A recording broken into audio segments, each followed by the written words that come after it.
ಸರ್ವಶಕ್ತಿಯಾತ್ಮಕ ದೇವನಹಳ್ಳಿ ಚೌಡೇಶ್ವರಿ ದೇವಾಲಯದಲ್ಲಿ ಎಲ್ಲ ಹಬ್ಬ ಹರಿದಿನಗಳಲ್ಲಿ ಕೂಡ ವಿಶೇಷವಾದ ಅಲಂಕಾರಗಳು, ವಿಶೇಷವಾದ ಪೂಜೆಗಳು ಎಲ್ಲ ಭಕ್ತಾದಿಗಳ ನೆರವಿನಿಂದ ನಡ್ಕೊಂಡು ಬರ್ತಾ ಇದೆ.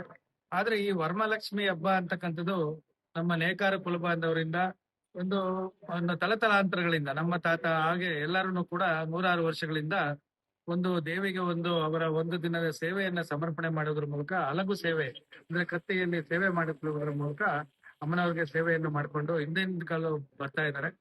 ಅದೇ ರೀತಿ ನಮ್ಮ ಚೌಡೇಶ್ವರಿ ದೇವಸ್ಥಾನ ಆದ್ಮೇಲೆ ಎಲ್ಲರೂ ಒಟ್ಟಿಗೆ ಸೇರಿ ಎಲ್ಲರಿಗೂ ಒಳ್ಳೇದಾಗ್ಲಿ, ಬರ್ತಕ್ಕಂಥ ಭಕ್ತಾದಿಗಳಿಗೆ ಒಳ್ಳೇದಾಗ್ಲಿ, ಜನತೆಗೆ ಒಳ್ಳೇದಾಗ್ಲಿ, ಒಳ್ಳೆ ಮಳೆ ಬೆಳೆ ಬರಲಿ, ಮತ್ತೆ ಎಲ್ಲರಿಗೂ ಒಳ್ಳೇದಾಗ್ಲಿ ಅನ್ನೋ ಒಂದು ಸೂಚನೆಯಲ್ಲಿ, ಮತ್ತೆ ಲಕ್ಷ್ಮಿ ಎಲ್ಲರಿಗೂ ಸಹ ಒಲಿಲಿ, ಎಲ್ಲರೂ ಕೂಡ ಲಕ್ಷ್ಮಿ ಸಂತೃಪ್ತಿಯಾಗಿರ್ಲಿ, ನಮ್ಮ ಮನೆಗಳಲ್ಲಿ ತಾಂಡವಾಡ್ಲಿ ಅಂತ ಹೇಳಿ ಮನಸ್ಫೂರ್ತವಾಗಿ ದೇವಿಯಲ್ಲಿ ಪ್ರಾರ್ಥನೆ ಮಾಡ್ಕೊಂಡು ಇವತ್ತು ಹಲವು ಸೇವೆಯನ್ನ ಎಲ್ಲ ಕುಲಬಾಂಧವರಿಂದ ಮಾಡಿದೀವಿ.